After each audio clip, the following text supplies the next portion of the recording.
livro de Marcos, no capítulo de número 15. Eu gostaria de começar lendo a partir do verso 16.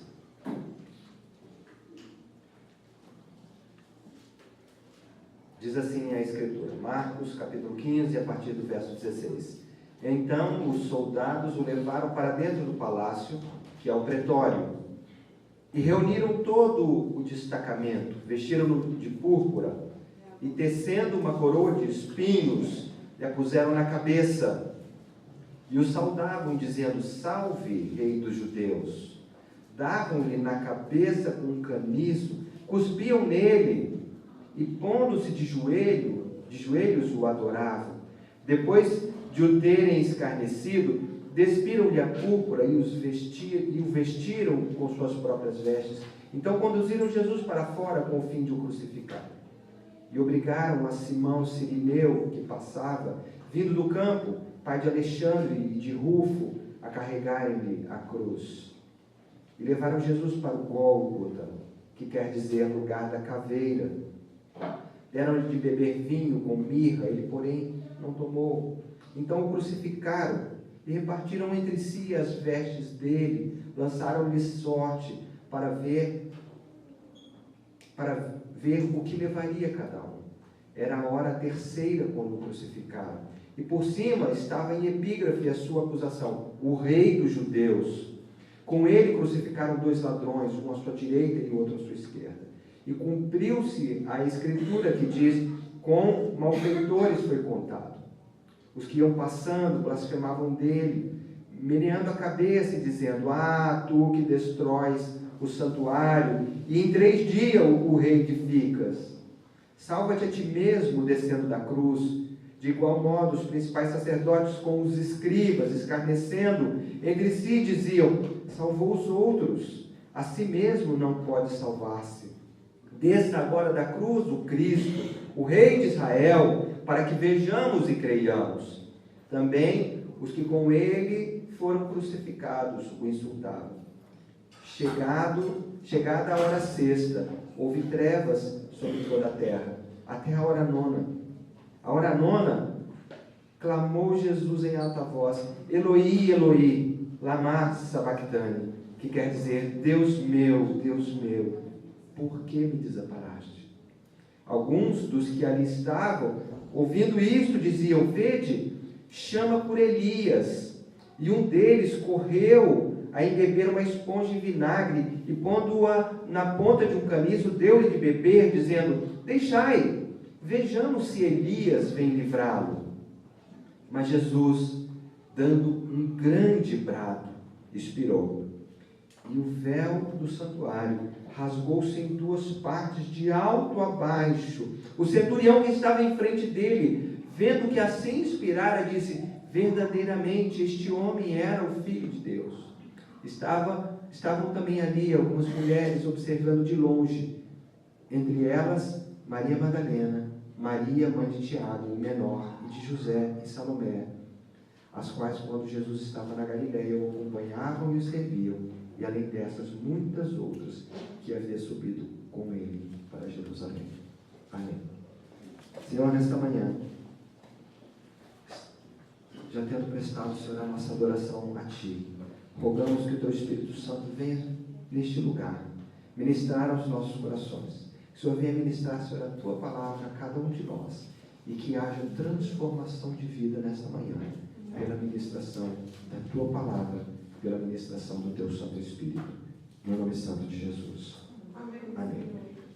Não há muito que se possa dizer sobre a morte de Jesus que já não tenha sido dito centenas de vezes, que já não tenha sido escrito, que já não tenha sido posto em filme. Sem qualquer dúvida, Jesus sofreu muito como um ser humano nas últimas horas que ele passou aqui na Terra. Os estudiosos do assunto, eles concordam que a morte por cruz era uma forma cruel, dolorosa e demorada de morrer. Na verdade, o crucificado, ele morria por asfixia. A pessoa era colocada na cruz e ficava ali horas e horas, e a pessoa ia se cansando, já havia sido sofrido açoites, né, havia sido chicoteada, já estava cansada, já havia sido humilhada, e a pessoa se cansava, e ela ia se escorregando com o peso do seu próprio corpo, e à medida que ela caía, o corpo ia se esticando, o diafragma, a pessoa, ela, com o peso do próprio corpo, ela não conseguia respirar, e ela ia se asfixiando, e daqui a pouco, como havia um apoio para os pés, a pessoa se levantava no instinto de sobrevivência, e ela fazia isso apenas para prolongar ainda mais o seu sofrimento, até que ela voltasse a se cansar de novo, e escorregasse, e se asfixiasse, e isso poderia durar por dias. Na verdade, tudo na cruz era pensado para aumentar a agonia e prolongar o sofrimento o máximo possível. O Evangelho nos fala que no caso de Jesus, os dois criminosos que estavam ao lado deles, pelo fato de ser o feriado da Páscoa, tiveram as suas pernas quebradas, exatamente para que os corpos não ficassem pendurados na cruz durante o feriado da Páscoa. Então, quebrando a perna, o criminoso ali, ele não teria como se levantar e prolongar esse sofrimento, então ele morreria bem rapidamente por asfixia. O que talvez não seja muito óbvio é que, além desse sofrimento físico que Jesus passou, que a gente vê em filme, né, a gente está bem acostumado, Jesus também, ele passou por um sofrimento espiritual e emocional muito grande também, não é? No jardim de Getsemane, como nós vimos há algumas semanas, Jesus falou para o seu discípulo: a minha alma está profundamente triste até a morte. Então, o sofrimento de Jesus, ele não se restringiu ao sofrimento da cruz, mas ele foi muito além disso. E é exatamente sobre esse sofrimento que nós gostaríamos de meditar nessa manhã. O Evangelho de Mateus nos fala que um bando chegou ali no jardim do Getsemane à noite, atrás de Jesus. As autoridades consideravam Jesus como um revolucionário, alguém que era uma ameaça para a ordem, e provavelmente haviam muitas pessoas, porque essas autoridades poderiam supor que os seguidores de Jesus tentariam resistir à prisão, tentariam um levante, não é?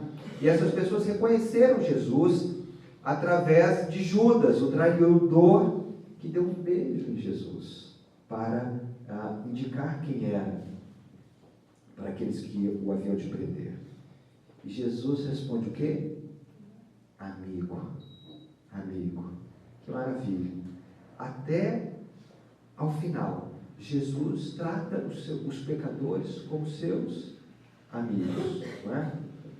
Traído e entregue primeiro nas mãos desses líderes religiosos e depois dos líderes civis, Jesus foi interrogado, Jesus foi ofendido, maltratado, golpeado, açoitado, cuspido, humilhado, e depois foi pendurado na cruz no meio de dois criminosos.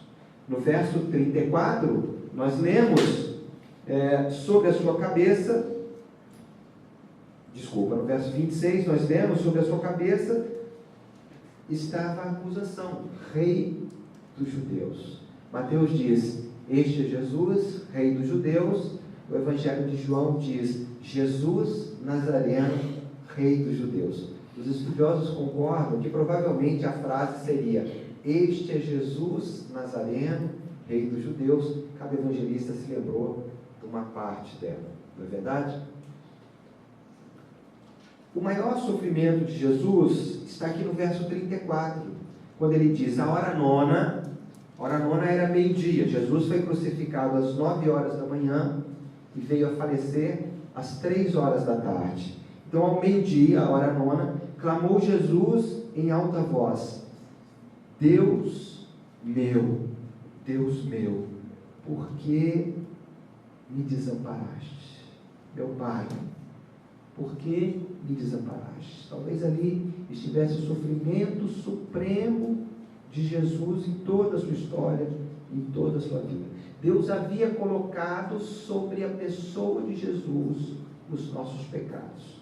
O pecado de toda a humanidade estava sobre Jesus ali naquela hora, para que se cumprisse as Escrituras, que em Isaías 53 diz: mas ele foi transpassado por causa das nossas transgressões, transpassado com os pregos, e moído pelas nossas iniquidades. O castigo que nos traz a paz estava sobre ele, e pelas suas pisaduras fomos sarados. Os nossos pecados estavam sobre Jesus e eles estavam sendo transpassados naquela cruz, exatamente por causa do meu pecado, do seu pecado, do pecado de todos nós. O Pai, o Filho e o Espírito Santo, a Divina Trindade, eles viveram em santa comunhão. A Trindade viveu em santa comunhão desde a eternidade, mas agora o Pai havia desamparado o Filho por causa dos nossos pecados. Pela primeira vez desde a eternidade, Jesus experimentou a ausência do Pai ao tomar sobre si o pecado do mundo todo. E esse era o maior sofrimento de Jesus. Pela primeira vez desde a eternidade, Jesus estava afastado do Pai. Jesus não tinha comunhão com o Pai ali naquela cruz, porque os nossos pecados sobre ele faziam separação entre ele e o Pai. Esse foi, na verdade, o sofrimento supremo de Jesus. Verso 37 e 38. Mas Jesus, dando um grande brado, expirou, e o véu do santuário rasgou-se em duas partes, de alto a baixo. De uma vez para sempre, o sacrifício de Jesus foi consumado. O povo de Israel estava acostumado a fazer sacrifícios de bodes e cordeiros, e sacrifício de pombos para os que eram mais pobres, e quando pecavam levavam esses sacrifícios até o sacerdote, que os imolava no altar. Mas a Bíblia diz que os sacrifícios de animais não podem remover o pecado, mas agora, em Jesus, de uma vez para sempre, o verdadeiro sacrifício foi consumado. O verdadeiro Cordeiro Pascal de Deus derramou o seu sangue, o véu do templo foi rasgado, e agora, pela primeira vez, nós tínhamos acesso ao Pai. Nada mais fazia separação entre nós e Deus, e através do sacrifício de Jesus, nós podemos ter acesso ao salão do trono de Deus, onde Deus habita. Aqueles que creem se tornam filhos de Deus, são adotados e recebidos, incluídos na família de Deus, tendo entrada ilimitada ao Santo dos Santos. Seu filho, na sua casa, quando ele é pequenininho, ele está brincando, de repente ele lembra de você, vai perguntar alguma coisa, vai pedir, sai correndo, papai, papai, e você vai lá, se atira no seu colo. Nós não poderíamos fazer isso com Deus, mas agora podemos, porque não existe mais a separação. Nós temos franqueado o acesso à presença do nosso Deus, ao Santo dos Santos, ao lugar santíssimo onde Deus habita. O autor de Hebreus, falando acerca disso, ele diz: tendo, pois, irmãos, intrepidez para entrar no Santo dos Santos, pelo sangue de Jesus, pelo novo e vivo caminho que ele nos consagrou, pelo véu, isto é, pela sua carne, e tendo grande sacerdote sobre a casa de Deus, aproximemo-nos com sincero coração, em plena certeza de fé, tendo o coração purificado da má consciência e lavado o corpo com água pura. Está lá em Hebreus 10, o lugar santíssimo, onde de uma forma especial há a presença de Deus, onde nós éramos proibidos de entrar, onde apenas algumas pessoas, o sumo sacerdote, uma vez por ano, podia entrar. Agora nos está franqueado através do sacrifício, através do sofrimento de Cristo, através da morte de Cristo ali na cruz, Ele suportou isso por nossa causa. Ele suportou isso para que nós pudéssemos ter acesso ao Pai. E agora nós podemos entrar assim, como diz o autor do Hebreus, com uma consciência pura, porque fomos purificados. Sim, nós pecamos, mas temos os nossos pecados purificados pelo sofrimento de Cristo, pelo sangue de Cristo, pela sua obediência na cruz. E apesar de termos errado, sim, podemos estar na presença de Deus com essa consciência pura, purificada, porque estamos limpos na presença do Pai. E foi assim o Cordeiro de Deus que tira o pecado do mundo, né? Foi Ele que propiciou para que nós pudéssemos estar sem manchas, imaculados, né? Purificados, e pudéssemos ter esse acesso. Como pode ser que Deus morreu assim por você e por mim? Como Deus pode fazer isso? Que troca! Eu tinha uma dívida que eu não podia pagar, nem você, e Jesus foi e pagou por mim, né? E Ele diz assim: ninguém tem maior amor do que este, o de dar a alguém a sua própria vida pelos seus amigos. Jesus nos amou verdadeiramente, porque Ele deu a sua vida, né? Não só de dar a vida e acabar, mas todo o sofrimento que Ele passou, tudo aquilo que Ele sabia que Ele passaria.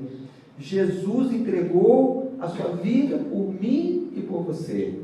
O inocente pelo culpado, o santo pelo ímpio. Ele morreu por nós. Mas quando a gente pensa na cruz, eu gostaria de chamar a sua atenção que o sofrimento de Jesus, ele não se restringiu à cruz propriamente dita. Sim, na cruz ele sofreu muito, inclusive fisicamente. Mas quando nós paramos para pensar, pense nisso. No céu, Jesus era adorado continuamente pelos anjos de Deus, que o serviam, o obedeciam e criam nele continuamente.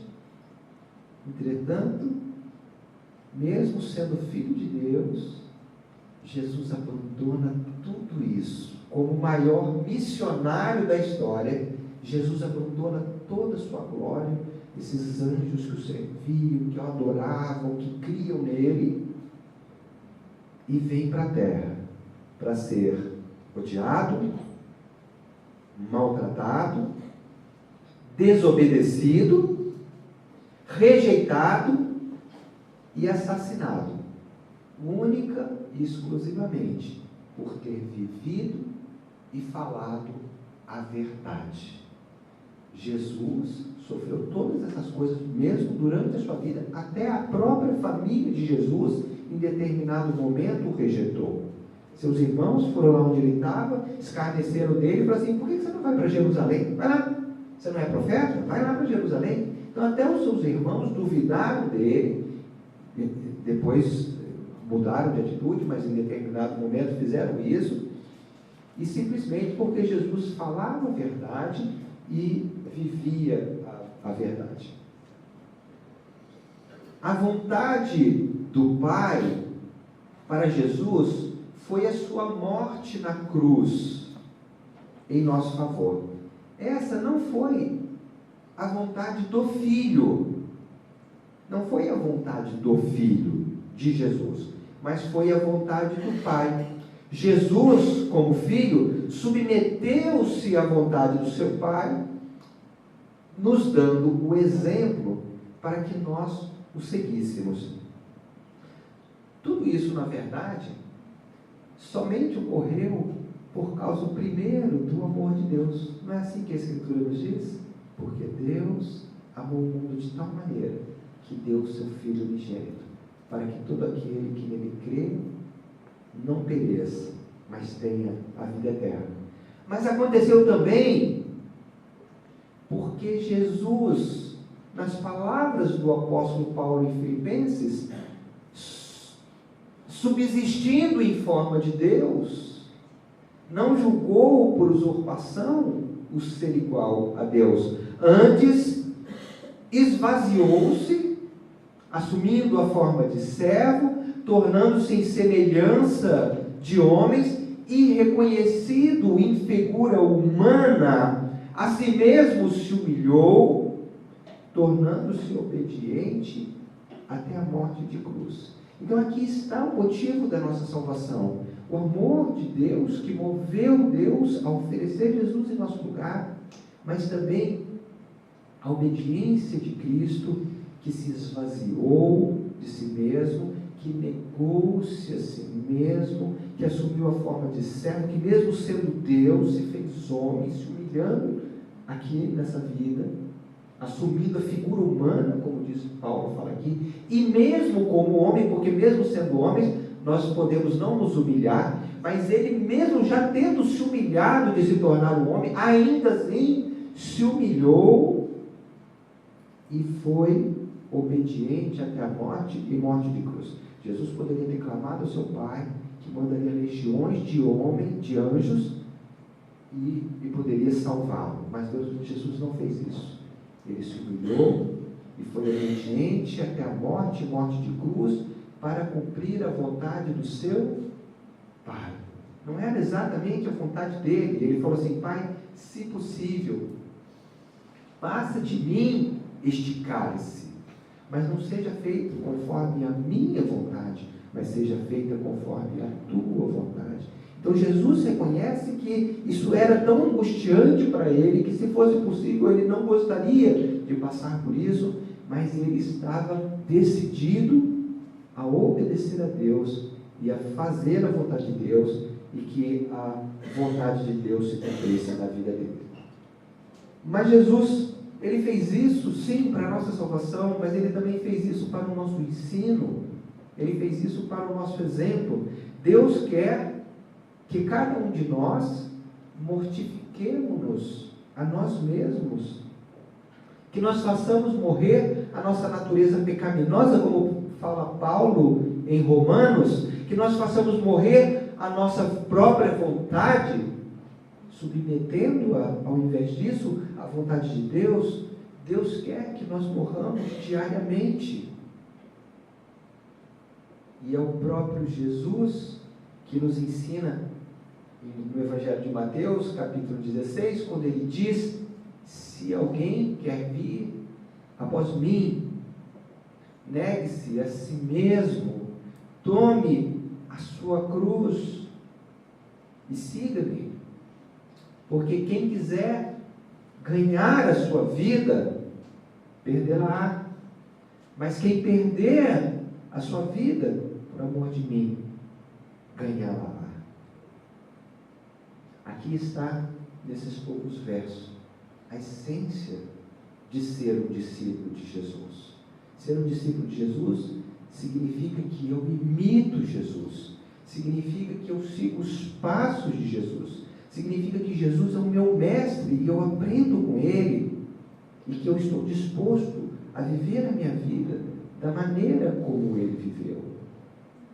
E quando Jesus nega-se a si mesmo, inclusive a sua divindade, assumindo a forma de homem, e quando ele se humilha e é obediente até a morte de cruz, Deus espera que eu haja assim, para que eu seja também um filho de Deus. Deus espera, e eu não estou falando de ser decapitado no ISIS, no Oriente Médio, mas eu estou falando de eu negar a mim mesmo a cada dia, de eu tomar a minha cruz a cada dia e de seguir a Jesus. Amanhã, quando você e quando eu levantarmos, nós temos uma escolha na nossa vida. Nós podemos obedecer a Deus, ou nós podemos desobedecer a Deus. Amanhã, quando nós levantarmos, quando eu levantar, eu posso revidar a afronta que eu receber amanhã, ou eu posso perdoar aquele que me ofende. Eu tenho essa escolha. Amanhã, eu posso ficar ansioso por causa dos meus problemas, ou eu posso lançar diante de Deus toda a minha ansiedade, porque Ele tem cuidado de mim. É uma escolha que eu tenho, e que você tem também. Amanhã, eu posso humilhar alguém no trabalho, na vizinhança, na minha convivência, ou eu posso escolher ser humilde, Você também tem essa escolha, eu tenho essa escolha. Quando você abrir os olhos amanhã, essas escolhas vão estar diante de você. Amanhã, você pode confiar nas suas próprias forças, achando que você pode, que você é capaz, ou você pode escolher confiar em Deus e depender dele. Amanhã, quando você abrir os olhos, você pode ter pensamentos imorais e ficar pensando coisas, imoralidades, ou você pode escolher pensar nas coisas que são do alto, onde Cristo está sentado. Deus não vai fazer isso para você, você vai escolher o que você vai fazer amanhã. E Deus espera que nós sejamos como Jesus. Ele morreu para nos salvar, mas também morreu para nos dar o exemplo, para nós vivermos em função dele. Deus quer que eu negue a mim mesmo a cada dia e que eu tome a minha cruz. No jardim do Éden, essas mesmas escolhas foram colocadas diante do homem e da mulher. Eles tinham a opção de fazer a sua própria vontade ou fazer a vontade de Deus. E naquele momento, eles escolheram fazer a vontade deles. E por causa disso, tanto sofrimento a gente vive. Mas a nossa salvação e a nossa conversão implica em nós fazermos o caminho contrário, e nós voltarmos desse caminho e seguirmos pelo caminho do qual nós não deveríamos ter saído, em qual nós escolhemos negarmos a nós mesmos, tomar a nossa cruz, negar a minha vontade para fazer a vontade que eu sei que é a vontade de Deus. Paulo, meditando sobre esse assunto, ele expressa da seguinte maneira em Gálatas: logo, já não sou eu que vive, mas Cristo vive em mim. E a vida, este viver que agora tenho na carne, vivo pela fé do Filho de Deus, que me amou e se entregou a si mesmo por mim. Eu morro, não sou eu que vivo, eu morro para que Cristo possa viver em mim. Eu morro a cada dia para que a vida de Cristo se manifeste na minha vida. Essa é a troca que Jesus nos propõe. A minha vida, a sua vida, perdida, egoísta, pecadora, suja, lamentável, nossas vidas naturais, em troca da vida santa, pura e gloriosa de Jesus a cada dia. Amém? Essa troca me parece muito vantajosa, não sei para você, mas me parece uma troca bem interessante, não é? Mas essa nova vida, ela tem um ponto de partida e ela tem um preço, não é? E esse preço, para que Jesus, se possa trocar a minha vida falida pela vida santa e gloriosa de Jesus, o preço é que eu preciso morrer a cada dia. E eu preciso tomar a cruz, mesmo que isso implique em sofrimento para mim. E eu posso fazer isso olhando para o exemplo bendito de Jesus, que assumiu todo o sofrimento que estava proposto na vontade do Pai, por amor a nós. Cada dia, voluntariamente, eu apresento a minha vida diante do altar de Deus, como diz o apóstolo Paulo, como um sacrifício vivo, santo e agradável a Deus, que é o nosso culto racional. Então amanhã, quando eu abrir os olhos, eu sei que eu vou ter muitas opções. Todas essas opções vão implicar em obedecer a Deus ou em desobedecer a Deus, em fazer a vontade de Deus ou fazer a minha vontade. Mas quando eu abrir os olhos amanhã, eu vou ajoelhar na minha cama e vou dizer: Deus, neste dia, eu me apresento ao Senhor em sacrifício vivo, santo e agradável a Deus, da mesma forma como Jesus, o meu mestre, se apresentou também ao Senhor. E é assim que Deus quer então que nós vivamos, não é? como um sacrifício vivo diante do Senhor, submetendo-nos a cada dia à vontade de Deus, para que assim nós sejamos transformados dia após dia, conforme a imagem e semelhança de Cristo. É exatamente pelo fato de todo dia de manhã, quando eu me levanto, eu me postar diante do altar de Deus e dizer: Deus, neste dia eu me apresento como sacrifício vivo ao Senhor. Eu estou disposto a negar a mim mesmo, a tomar a minha cruz e a seguir Jesus nesse dia. É pelo fato de eu fazer isso a cada dia que Deus vai me transformando pelo poder do Espírito Santo e vai formando a imagem de Cristo em mim, de tal forma que eu e você vamos nos transformando em pessoas parecidas com Cristo. De tal forma que o apóstolo Paulo nos fala em Romanos, capítulo 8, verso 29, aos que de antemão conheceu, também os predestinou para serem conforme a imagem do seu Filho, a fim de que ele seja o primogênito entre muitos irmãos. Deus te conheceu de antemão e ele predestinou você, cada um de nós, para nós sermos a imagem e semelhança de Cristo. Amanhã, quando você for viver o seu dia, Deus quer que você seja como Jesus. Deus quer que você pense como Jesus. Deus quer que você fale como Jesus. Deus quer que você reaja como Jesus, que você haja como Jesus, que você ame como Jesus, que você perdoe como Jesus.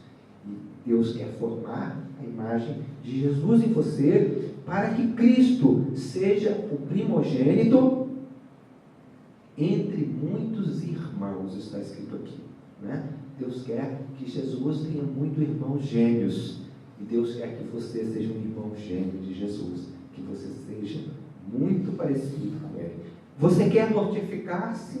Você quer morrer a cada dia? Você quer submeter-se à vontade do Pai?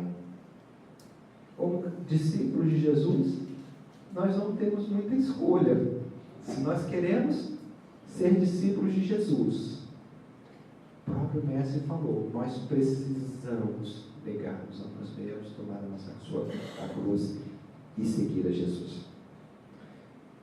Um líder, Jesus nos chamou para irmos, fazermos discípulos de todas as nações, ensinando-as a guardar todas as coisas que Ele te ensinava.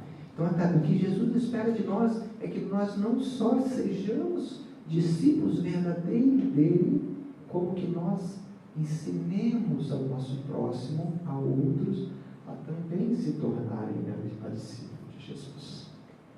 Mas nós precisamos ter esse coração que Jesus teve, um coração disposto a se humilhar, se esvaziar das suas vontades, dos seus interesses, daquilo que achava, queria e pensava, para se submeter à vontade do Pai, ao coração do Pai e aos sonhos do Pai. Medite sobre essa palavra durante essa semana. Pense na sua vida, como às vezes nós vamos simplesmente vivendo a nossa vida e por hábito e vamos fazendo as coisas. Pense no seu dia a dia, na sua família, no seu trabalho, na sua vizinhança.